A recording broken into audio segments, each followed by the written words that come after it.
So welcome everyone to another episode of Security La. This episode is special because we are going to have a debate. The topic being, are security tools and controls good for businesses?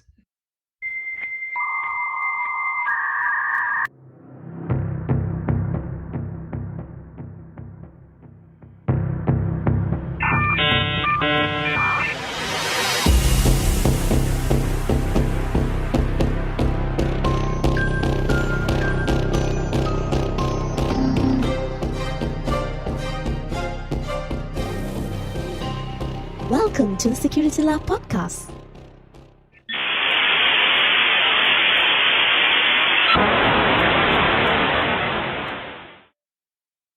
The debate will have two teams. The first team being Sky and Nigel, who are for security tools and controls. The second team being Prof and Doc, who are against security tools and controls. So each person will have 2 minutes to share their points, present their points, and we can start off with Sky. All right. Over to you, Sky. Thank you so much, Kat. Well, security tools and controls are definitely necessary or good for business. All right. We on our team, myself and Nigel, we are not as learned as doctor and professor on the other side. All right. We depend a lot on processes and technologies because these are the things that help us. I mean, there are not many professors and doctors around to be always thinking through things and being able to do things themselves. We rely a lot on technology, and everyone knows that in order to secure your business, you need 3 areas of protection. It comes from people, process, and technology. And these 3 things, we are talking about 2 of them in this particular debate. There are many things that humans can't do.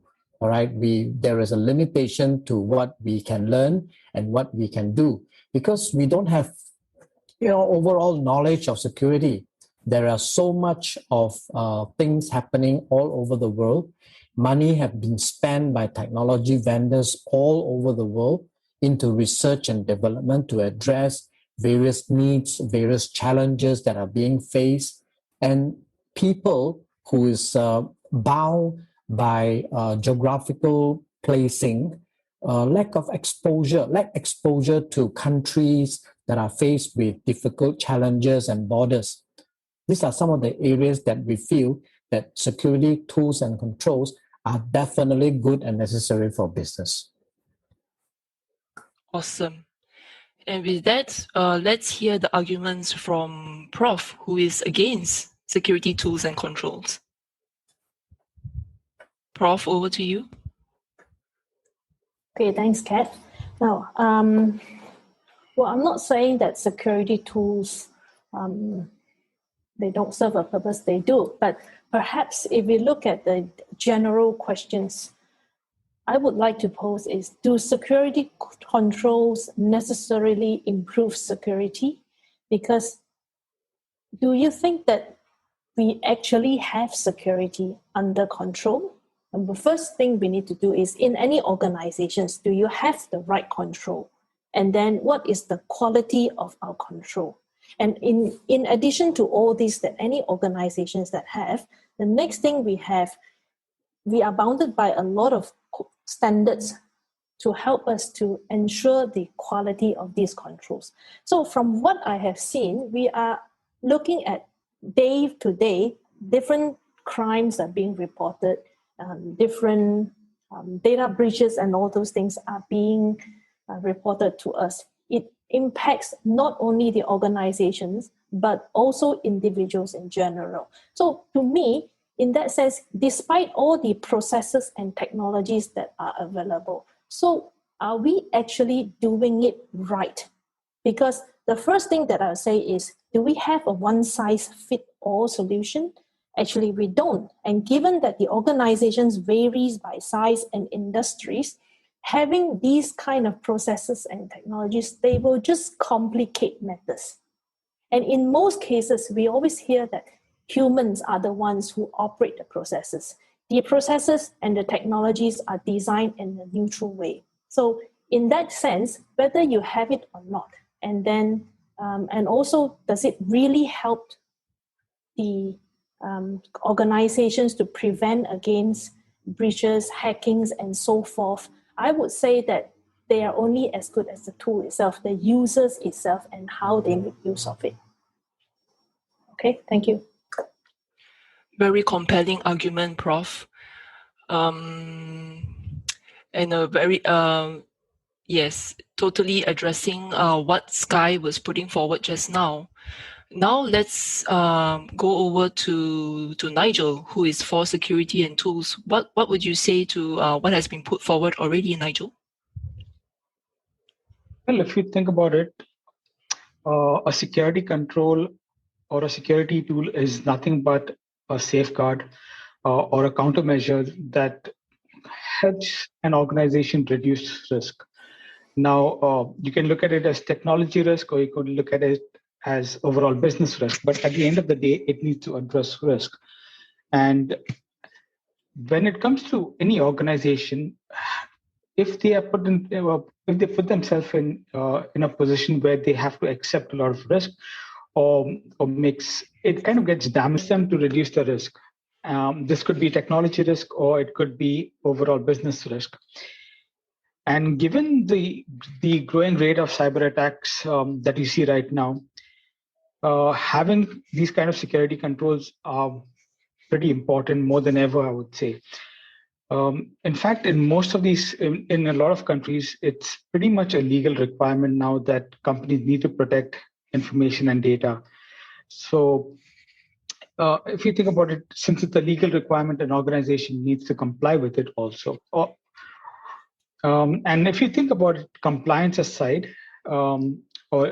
it's sort of every organization's responsibility that they need to start looking at security and taking care of their customer data and information.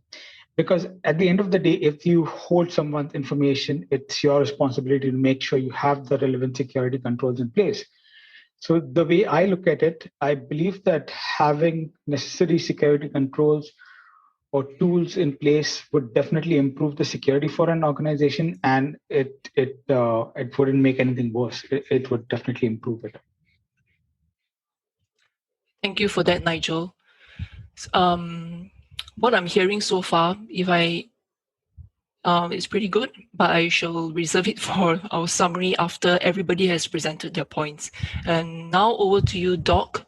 What are the points that you have for against security tools and controls?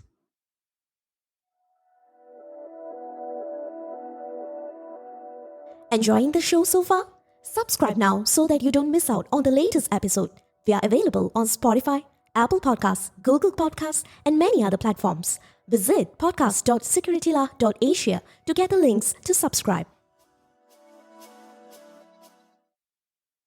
Security is a whole industry that's built on mistakes.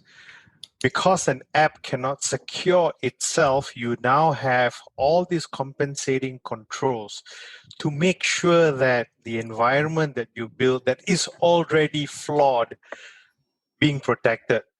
And it comes from the point where you're trying to cover a mistake with bigger mistakes. And I'll explain. The first one is controls doesn't make the environment secure. You go to any environment, you will see a requirement for username and password.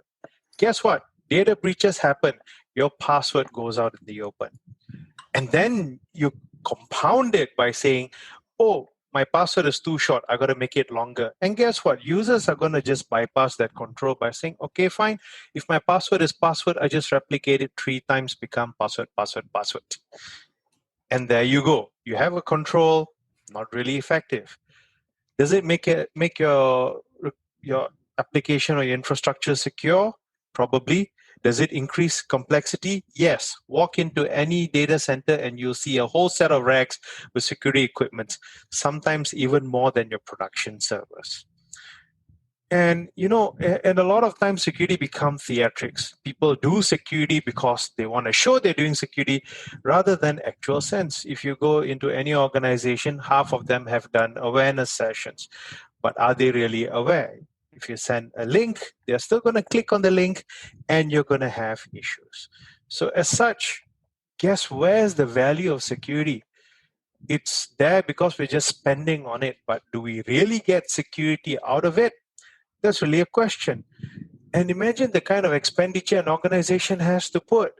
Sometimes it's like 20%, 30%, depending on the tech debt that you have for that organization. So really, are we addressing the root of the issue or are we perpetuating it? That's my argument. Awesome. From what I've heard from Sky, who started off the debate with his point for security tools and controls. From what I understand, what I heard is that technology is important because people are limited, right? So technology actually helps to, I don't know, can we call it enhance their capabilities? So that's what I hear from him. And Prof kind of countered his argument by putting forward that processes and controls at the end of the day are controlled by humans, by people. So the security of an organization or data or whatever that needs to be protected is only as good as people still at the end of the day. Nigel comes forward with, and he came at it from approaching controls, with his opinion of controls, saying that it's important as a safeguard against risks, right? Security risks and threats and so on and so forth. And Doc countered that by arguing that the security industry is built on mistakes. It wants to compensate mistakes that has happened by compounding it with bigger mistakes, sometimes without realizing so. For example, totally disagree. So, like for example, the case of passwords, they're getting longer. We are in a debate, aren't we? More complex to the point where they're unusable. Point of view, he's approaching the argument from that point, and basically, security tools and controls are becoming pretty difficult to operate to the point where it increases complexity. Is it my turn yet? Do we really get security from it? Of course I am. You know, my fellow debaters mentioned this. You know, they talk about the processes and the standards coming in to correct the mistakes that security is making in the industry. And one of my fellow debaters says security is a whole industry built on mistakes. But this is totally a wrong statement because security is not built on mistakes. They are not mistakes. They are just vulnerabilities that the other side, the hackers, are trying to make use of to attack. And it is very much like you do not stop driving because you don't want to get into an accident. In any case, standards are created to manage security tools. So my fellow colleagues say, well, if you say that standards are created to manage to correct those mistakes, then I put it to you that without the tools and technology, there won't be a need for standards. You know, and in the acceptable triangle of security protection, which we all know and agree, which comes as people, process, and technology, is it already understood that people are the weakest link, not technology? We all know. And when we mention about the percentage of work between tools and people, isn't it always an 80-20 rule? 80, the former being the value of technology, and 20 being the value of the people. So tell me, is technology really that bad? No. It looks like Doc is ready to respond. Or would Prof like to do it instead? Any one of you two? Unless Nigel wants to add. I'll get a go at it. Okay. So my learned friend. So I'm just going to sum this up so that we can close off the debate. So my learned friend says technology is infallible, right? Security technology helps you to secure your environment. But are security tools themselves secure? Let's look at a simple case study. In the past 19 years, a security company called McAfee has had 98 CVE ratings above 7 recorded in the National Vulnerability Database. So, are tools making you secure, or are they creating another vector of attack? That's something that you got to figure out, because if tools are really there to give you that level of security, tools themselves should be secure. Case in point, today there was an announcement about a tool used for forensics called Celebrite that is used to pull sensitive data off mobile phones for investigation. Guess what? Guys in the Signal app, Moxie Martin Spy, found a vulnerability on Celebrite and used it to show that, look, you guys trying to pull data from my device, I just whacked yours because your device is not secure. So when you look at it, while tools companies, security companies preach security, are they themselves practicing security? As I said, you have one mistake, you're compounding with another. So I end my debate by saying that guy is right, tools, people, process, technology, but at the end of the day, they're not perfect. Thank you. Does anyone have anything to counter Doc's summary or his closing arguments? Or Prof would like to add to that? Guys, just inching. He's just inching to hack me back. My goodness.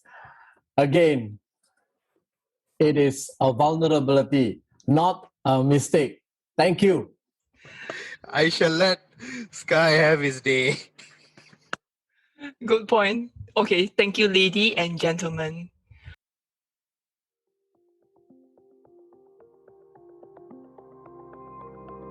Thanks for joining us this week on Security Lab. Make sure to visit our website at securitylab.asia, where you can subscribe to the show in iTunes, Spotify, or via RSS so you'll never miss a show.